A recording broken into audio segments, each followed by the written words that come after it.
Hello children, this is Pranita Priya from Suraj School Rewari, PGT Bio.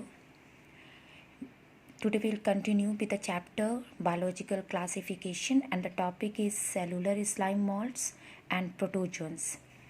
Now we have already done acellular slime molds. उसमें आपने देखा था acellular slime molds में उसका जो main body है that we call it plasmodium, वो multi nucleated था राइट और उसमें कोई वॉल नहीं थे और वो डिप्लॉयड स्ट्रक्चर था। लेकिन सेलुलर स्लाइम मॉल्ड्स वो मिक्स एमीबा इसका मेन बॉडी है। ये मेन बॉडी मिक्स एमीबा है, वो बिल्कुल इस फॉर्म में एक्सिस्ट करता है। हैप्लॉयड बॉडी होते हैं, just opposite to acellular slime mould. अब देखो अंडर अनफेवरेबल कंडीशंस, जब फूड की शॉर्टेज हो जाती है अंडर अनफेवरेबल कंडीशंस, तो ये जो मिक्स एमीबा है ये सीक्रेट करते हैं कुछ केमिकल्स, ठीक है। और ये जिस तरह ये केमिकल्स होते हैं एक्रोसिन, CAMP, ये कुछ केमिकल्स होते हैं जिसको ये मिक्स एमीबा सीक्रेट करते हैं अंडर अनफेवरेबल कंडीशन जब फूड की शॉर्टेज हो जाती है। और जिससे क्या होता है, और भी जितने जो मिक्स एमीबा है सब पास आते हैं और कीमोटैक्टिक मूवमेंट शो करते हैं। मीन्स केमिकल्स के अट्रैक्शन से सब एक साथ इकट्ठा हो जाते हैं। You can see here mix amoeba, mix amoeba, mix amoeba, ये सब एक साथ इकट्ठा हो गए हैं और एक मल्टी सेलुलर स्ट्रक्चर जैसे अपीयर हो रहे हैं। ये फ्यूज़ नहीं किए हैं, you have to remember this कि ये एक साथ एग्रीगेट हुए हैं but they did not fuse with each other, ठीक है। और सभी अपने अपने काम कर रहे हैं, मल्टी सेलुलर अपीयर हो रहे हैं, one cell another cell another cell. First time देखो ये मल्टी सेलुलर प्रोटिस्ट में ये अपीयर हो रहे हैं, जबकि हम लोग किंगडम प्रोटिस्टा में यूनिसेलुलर पढ़ते। तो ये मल्टी सेलुलर जैसे अपीयर हो रहे हैं और इसमें डिवीज़न ऑफ लेबर भी है। डिवीज़न ऑफ लेबर मीन्स ये एक एक सेल जो है अपना खुद का अपना आइडेंटिटी है और अपना अलग अलग काम कर रहा है, अपना वर्क अलग अलग परफॉर्म कर रहा है independently.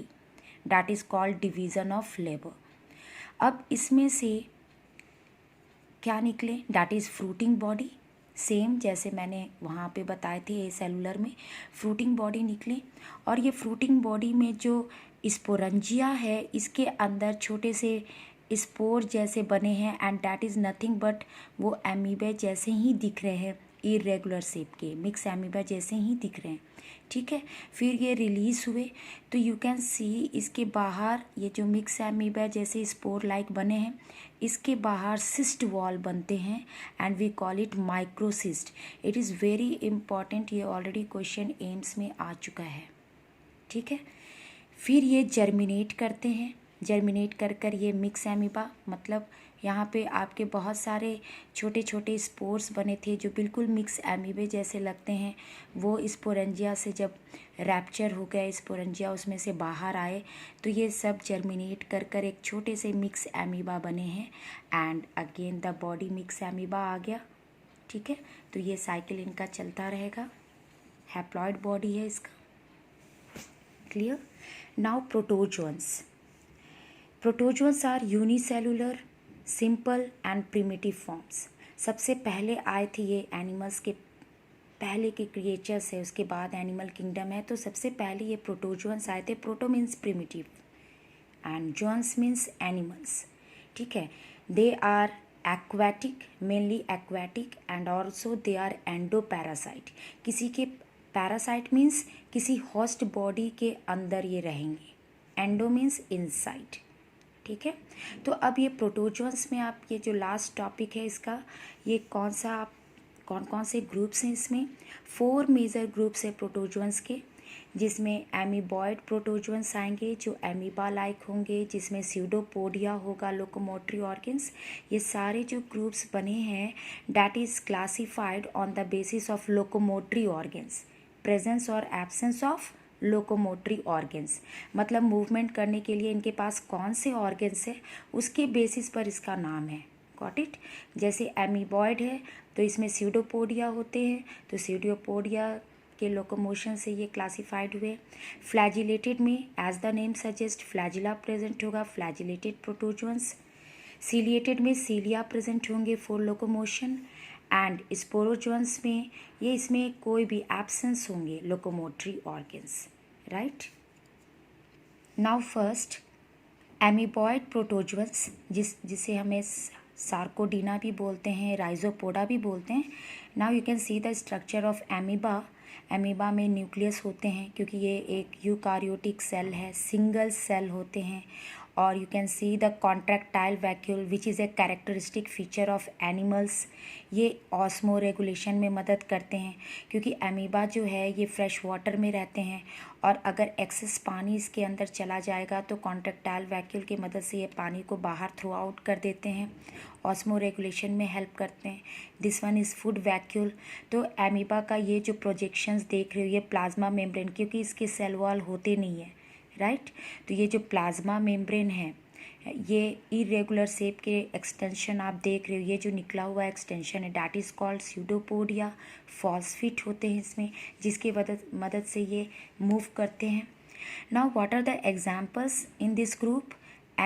Already you have done amoeba, मैंने अभी बता दिए।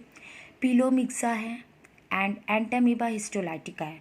अब बहुत ज़्यादा इन सब की डिटेल्स आपको नहीं करने हैं, बस you have to remember that Pelomyxa is also called giant amoeba. बस आपको अब कोई ज़्यादा कुछ भी लर्न नहीं करना। Pelomyxa is called giant amoeba.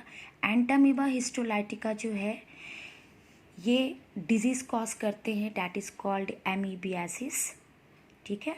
और ये हमारे लार्ज इंटेस्टाइन में रहते हैं, एंडोपैरासाइट है। जो कोलोन होते हैं लार्ज इंटेस्टाइन का जो पार्ट है वहाँ पर ये रहते हैं, and it causes disease called amoebiasis, that is also called amoebic dysentery, right. तो ये आपको रिमेंबर रखना है। Next group is Flagellata protozoans, that is also called मैस्टिगोफोरा।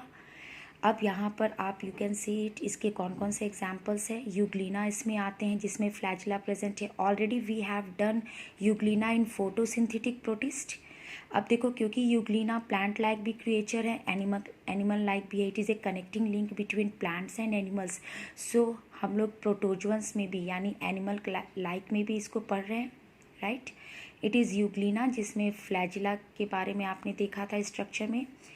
Now इसके अदर मेंबर्स हैं ट्रिपैनोजोमा गैम्बियंस, जो कि एक ऐसे प्रोटोजोन है जो डिजीज़ कॉज करते हैं स्लीपिंग सिकनेस, ठीक है।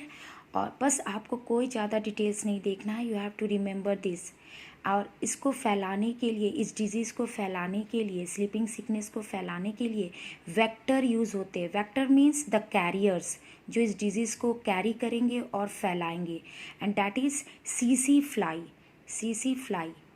that is scientific name is Glossina, we also call it Glossina palpalis। तो आपको इतना याद नहीं रखना है Glossina, just remember Glossina, जिसको हम लोग सीसी फ्लाई भी बोलते हैं। और इसके काटने से, क्योंकि ये ब्लड सक करते हैं, इसके काटने से वन ह्यूमन बींग से अनदर ह्यूमन बींग्स में ये फैल जाते हैं disease. Next is Leishmania donovani. ये सारे टर्म्स आप लोग क्लास 9th में ज़रूर पढ़े होंगे, ठीक है। लेसमैनिया जो है वो डिजीज़ कॉज करते काला आज़ार, जिसको हम लोग डमडम फीवर भी बोलते हैं।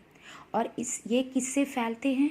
ये जो कैरियर होते हैं इसके, जो फैलाने वाले होते हैं, वो एक सैंड फ्लाई होता है, ये भी ब्लड सक करता है, एंड दैट इज़ कॉल्ड फ्लैबोटोमस, ठीक है। Now another member of this group is giardia. ये जो जियार्डिया है ये grand old man of intestine कहलाते हैं, क्योंकि काफ़ी दिनों तक रहते हैं ये, ठीक है, काफ़ी लंबा समय बिताते हैं। That is called giardia, grand old man of intestine. Now another one is trichomonas. जो ट्राइकोमोनस है ये ल्यूकोरिया कॉज करते हैं इन फीमेल के वेजाइना में ये अगर ये प्रोटोजोन्स चले जाते हैं, फ्लैजिलेटेड प्रोटोजोन्स, तो ये ल्यूकोरिया कॉज करते हैं। ल्यूकोरिया में अननेसेसरी डिस्चार्ज होते हैं फीमेल वेजाइना से, ठीक है, ईचिंग इफेक्ट होती है। तो it is an endoparasite in vagina. तो फीमेल के जो रिप्रोडक्टिव ऑर्गन है वेजाइना, उसके अंदर ये रिसाइड करते हैं और डिजीज़ कॉज करते हैं ल्यूकोरिया, जिसमें अननेसेसरी डिस्चार्ज होते हैं। Another one is Trichonympha.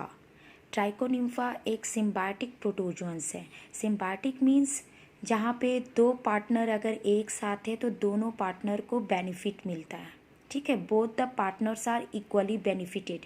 तो ये जो ट्राइकोनिम्फा है जिसके साथ भी एसोसिएटेड होंगे, जिसके साथ भी रहेंगे, वहाँ दोनों को बेनिफिट होगा। तो जैसे देखो ट्राइकोनिम्फा जो प्रोटोजोन है, it is found in intestine of termites. जो टर्माइट्स एक दीमक होता है, दीमक आप जानते होगे, जो लकड़ियों पर लग जाते हैं और पूरे ख़राब कर देते हैं, तो ये उसके इंटेस्टाइन में पाए जाते हैं ट्राइकोनिम्फा एज एन एंडोपैरासाइट। और लेकिन यहाँ पे ये ज़रूर पैरासाइट ज़रूर है, बट यहाँ पे कोई नुकसान नहीं करते क्योंकि दे आर सिम्बायोटिकली एसोसिएटेड, मतलब दोनों को एक दूसरे से बेनिफिट मिलता है।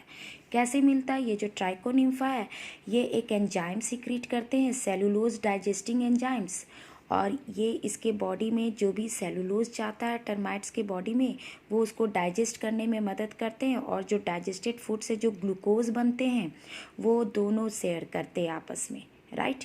तो दोनों को बेनिफिट मिलता है, they are in symbiotic relationships. Thank you.